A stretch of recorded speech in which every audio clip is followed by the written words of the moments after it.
Dead on arrival, government MPs kill bill aimed at protecting consumers from high bank fees and charges. Good evening and welcome to Primetime News on air and online at onespotmedia.com. I'm Janella Precious. And I'm Doreen Samuels. Also this evening, extended Denham Town and Mount Salem residents to live under Zozo for another 60 days. Sticking to his words, PSOJ President adamant Jamaica on the way of being a failed state if crime is not controlled.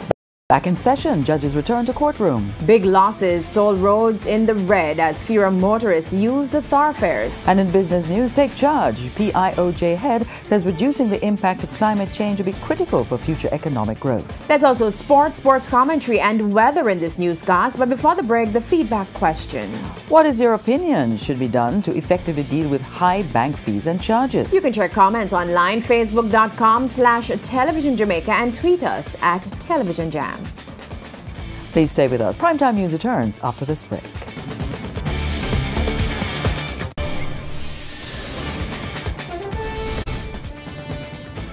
Welcome back to Primetime News. Special welcome to folks on onespotmedia.com. The government today used its majority in the House of Representatives to crush changes to the Banking Services Act. Finance Minister Audley Shaw argued that the government wants to protect the consumers, but for the most part, the bill is repetitive. That has forced opposition Member of Parliament Fitz Jackson to rethink his strategy to get the bill passed. Now, TVJ's Andrea Chisholm was at Gordon House and now joins us live. Andrea? Thank you very much, Janella and Doreen. Now, with last week's sitting of the lower house fresh on the minds of many, all eyes were on Gordon House today to hear if parliamentarians would support proposed changes to the Banking Services Act. Finance Minister Audley Shaw took the time to compare both bills, the changes being pushed by Fitz Jackson and the Banking Services Act, which was passed in 2014. Now, one such example cited by Mr. Shaw was a request for the language to be clear and simple.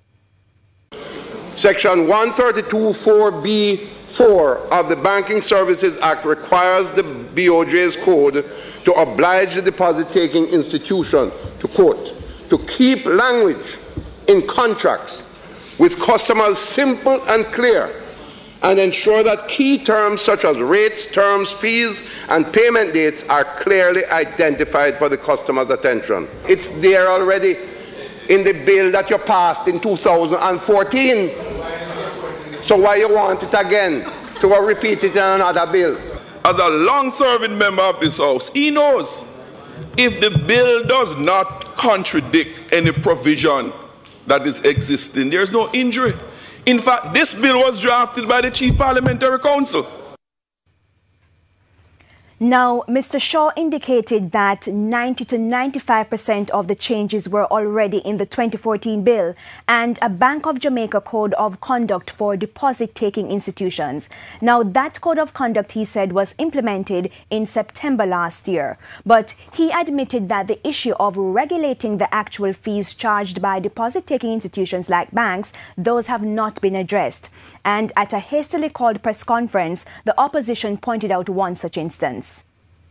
The most important aspect of the bill is the minimum service package, and that is not in the Banking Services Act. The minimum service package is what would say that banks cannot charge fees for persons who are cashing checks, and that they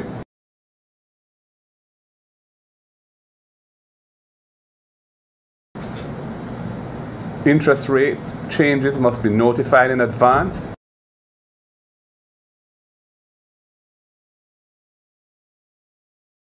We too, on this side, are concerned about certain fees and excessive charges in the banking system.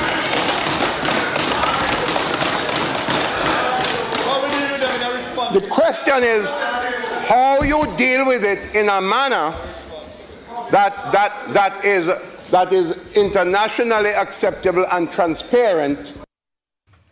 To this end, Mr. Shaw argued that by June this year, the Bank of Jamaica will be looking at how the Code of Conduct is being implemented. And since that will happen later this year, he had this request of opposition MP Fitz Jackson. I respectfully and humbly suggest to the member that you withdraw the bill and work together with us on creating the appropriate consumer protection framework. When we drafted the bill, Mr. Speaker, we subsequently made adjustments in the bill to concur with some of the provisions in the existing regulations that we had no difficulty with.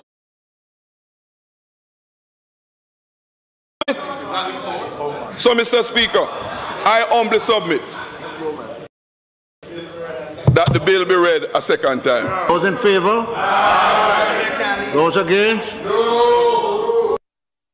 So in the end, there were 30 noes and 29 yeses. And of course, government members voted that the bill not be read a second time, but opposition members wanted it to be read a second time. And because of that, since the noes outweighed the yeses, the bill was not read a second time, and because of that, it was quashed. Mr. Jackson subsequently indicated that he will be retabling the bill, and he is hoping that at least one member of the government would support his quest to have the changes to the Banking Services Act. And if that does not happen, Janella and Doreen, he said if the PNP forms the next government, within 30 days of them taking office, they will be passing the legislation. It's back to you. Thank you very much, Andrea. The PSOJ president has reiterated his warning that if the crime situation in Jamaica is not controlled quickly, the country could become what he describes as a failed state. TVJ's Herman Green reports.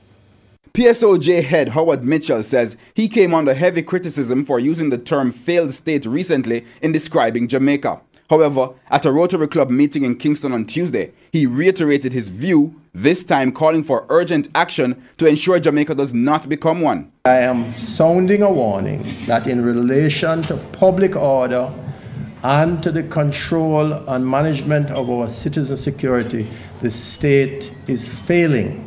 For Mr. Mitchell, the term failed state is applicable to countries that are unable to deliver on at least one of its primary responsibilities, such as providing security for all citizens.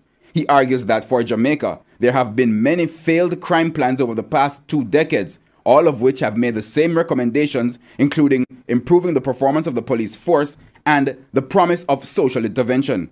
Mr. Mitchell said, while crime plans continue to focus on murders, those killings are not the beginning of crime, but the end product of a slew of other issues that continue to be ignored. He says the PSOJ has the right to constructively criticize the political directorate on both sides for the direction the country is heading in. Therefore, I make no apology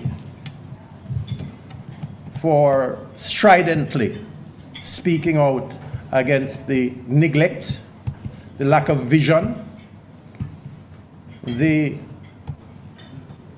absolute incompetence of the agents, some of the agents of our state. However, Mr. Mitchell says business people, the church, and citizens in general should also share the blame. He believes that collectively, they do not demand accountability from elected persons. If we do not, as a people, if the Rotary, if the civic groups, if the church, if the Teachers Association, if the PSOJ, the JMA, the Chamber of Commerce do not constantly and actively call the agents who have control over our daily lives and the organization of our public order, then we are going to go down. Herman Green, TVJ News. Court was back in session today after the island's judges withdrew their service yesterday.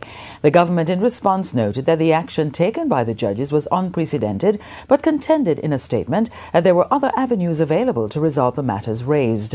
TVJ's Herman Green has more from the OPM release. Prime Minister Andrew Holness has faced harsh criticism from various civil society groups, members of the legal fraternity, and even the church for his stance on the appointment of an acting Chief Justice. The government continues to be on the defensive, this time responding to concerns expressed by judges who stayed off the job Monday.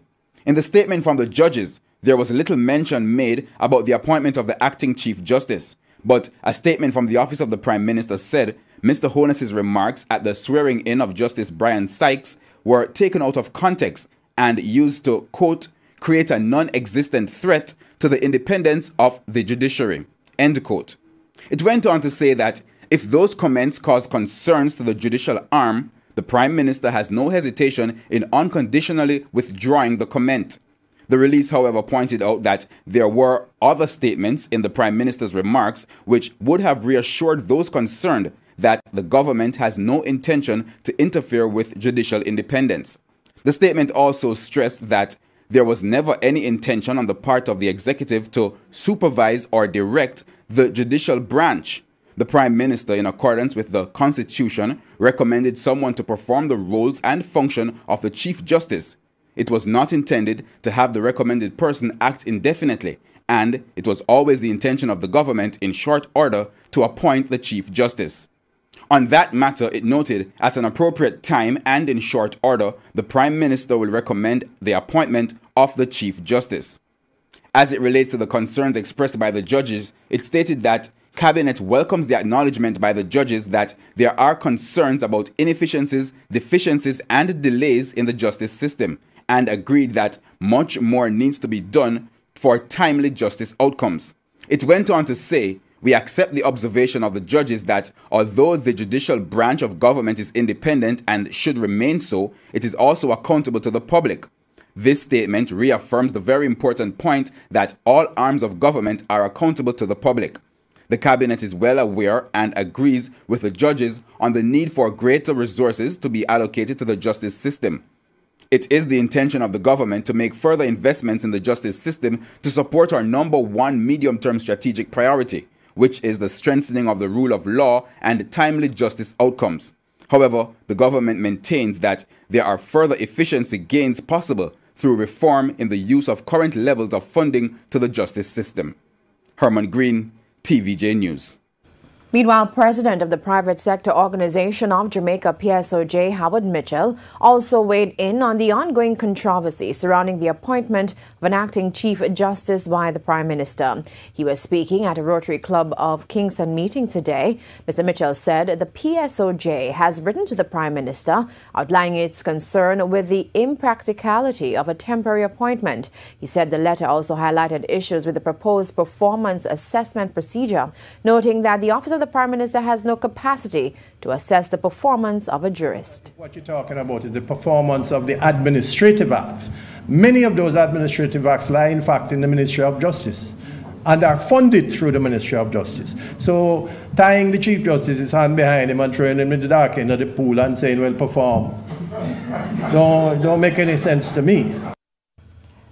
A top story this evening, government MPs use their majority to kill banking bill aimed at dealing with high bank fees and charges.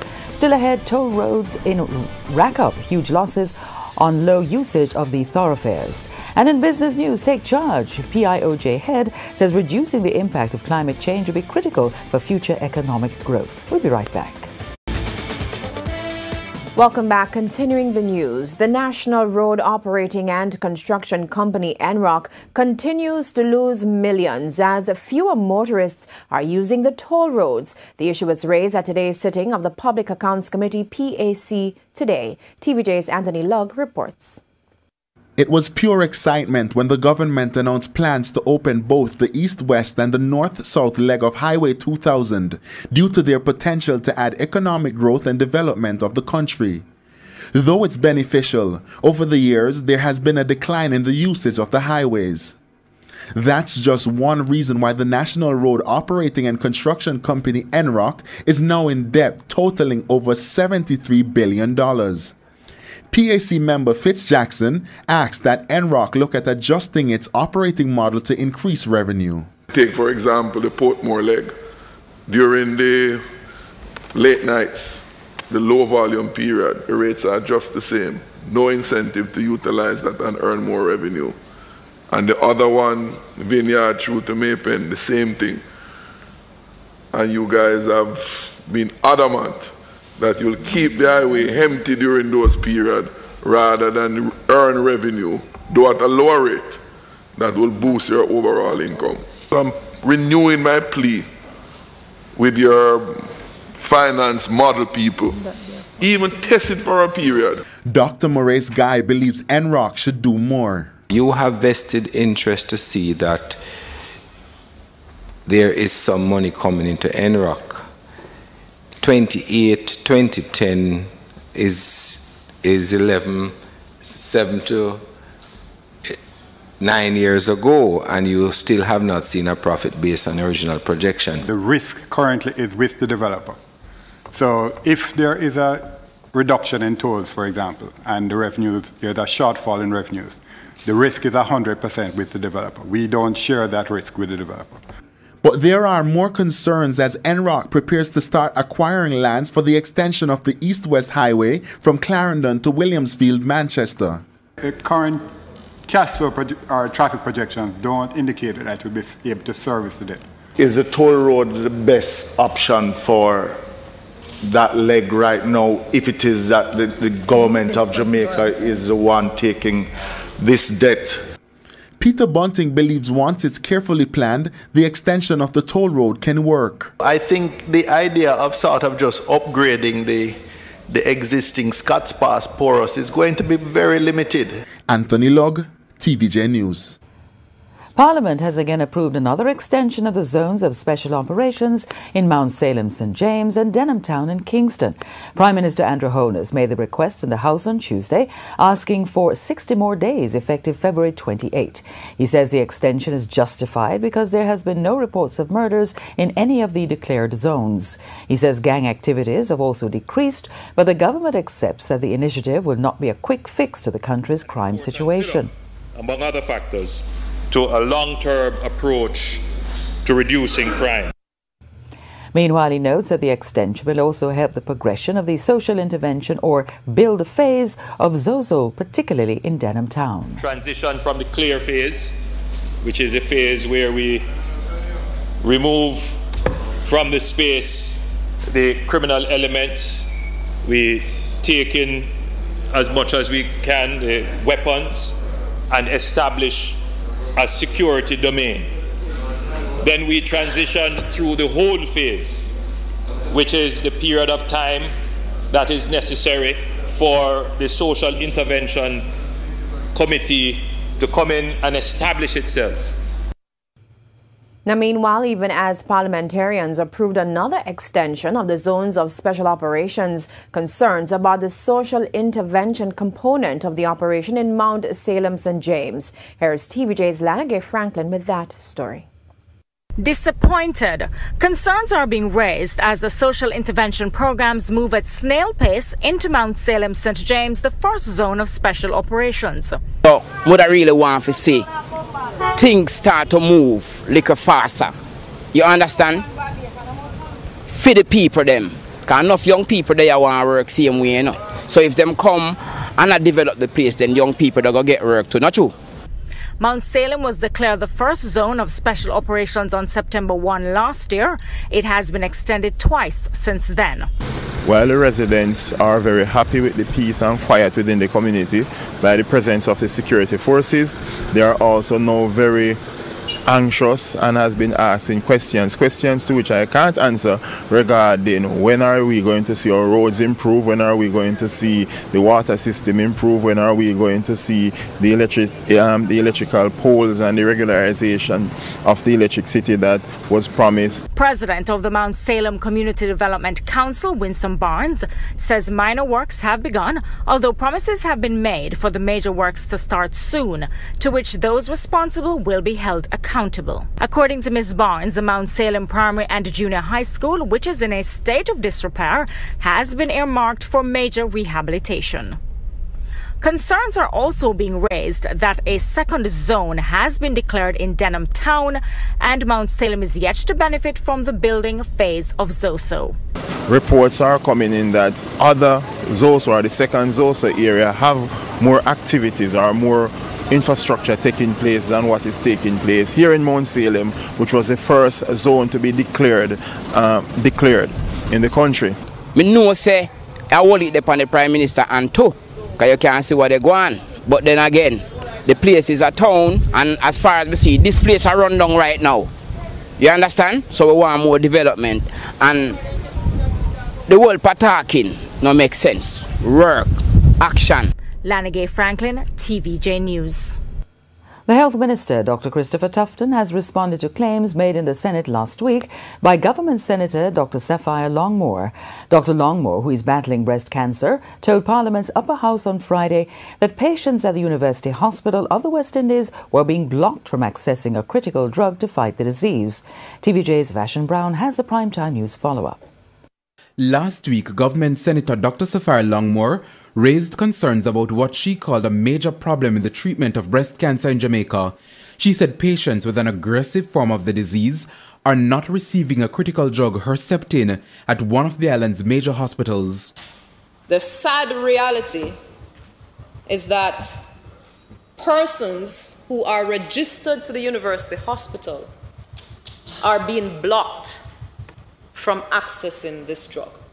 On Tuesday, Health Minister Dr. Christopher Tufton pointed out that the drug in question is available in the public health system. He said the contract requires the supplier to deliver the drug to 4 hospitals, including the Kingston Public Hospital.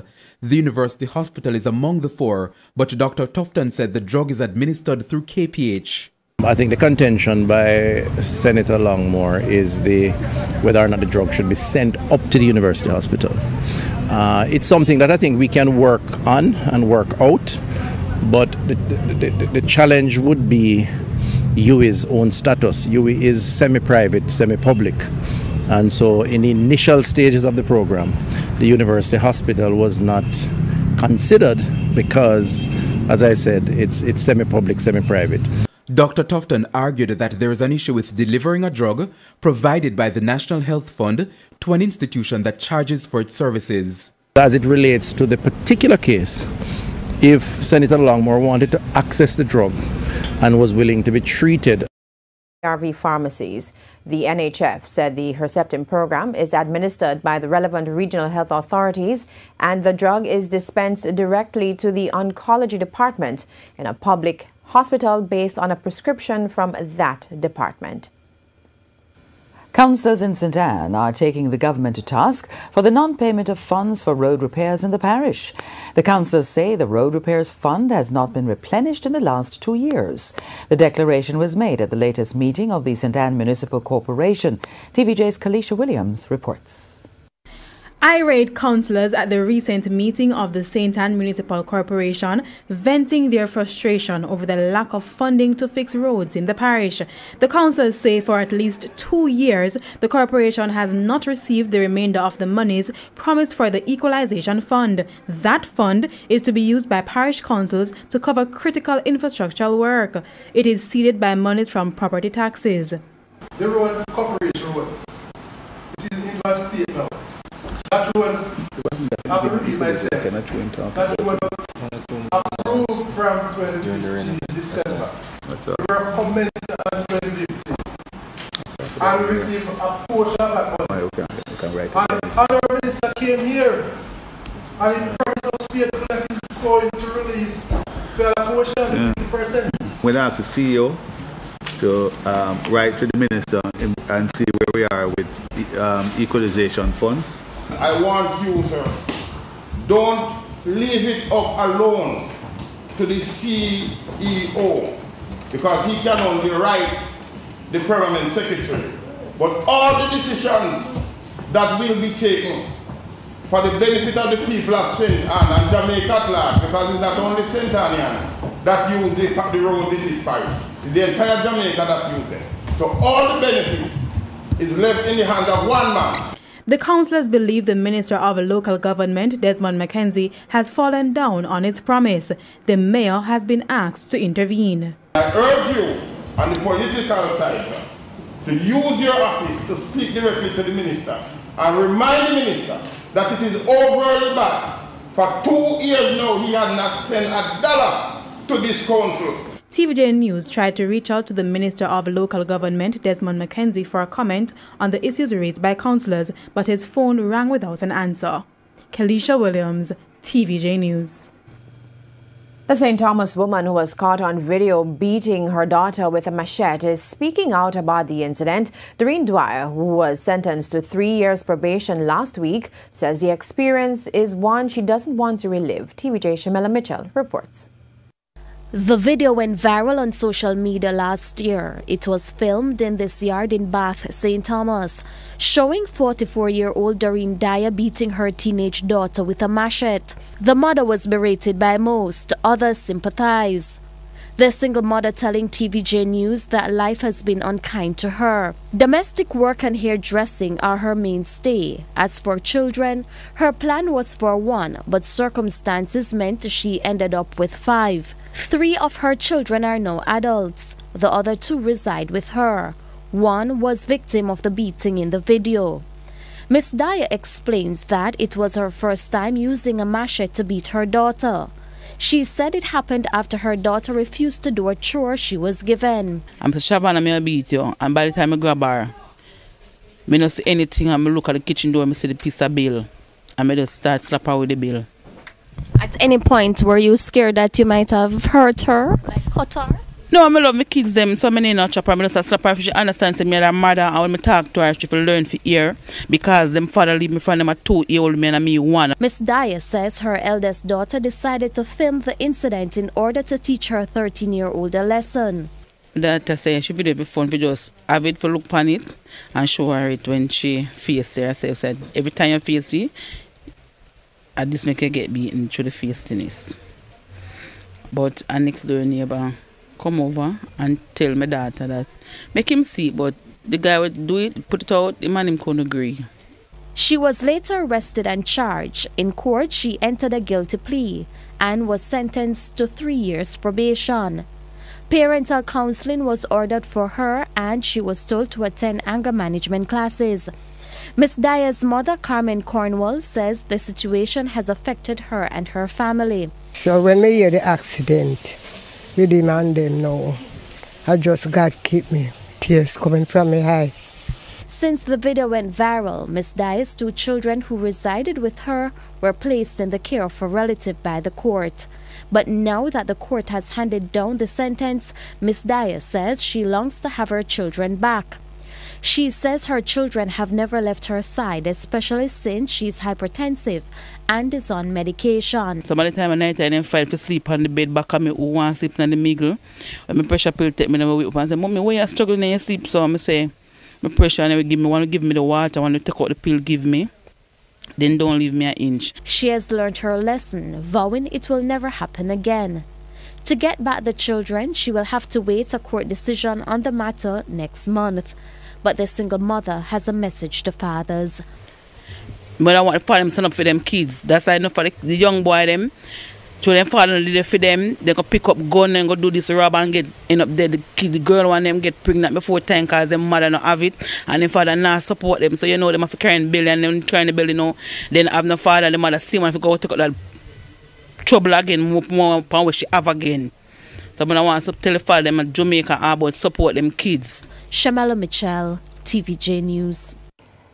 The winners of the R.J. Arglina Honor Awards were announced today at a gala luncheon in Kingston.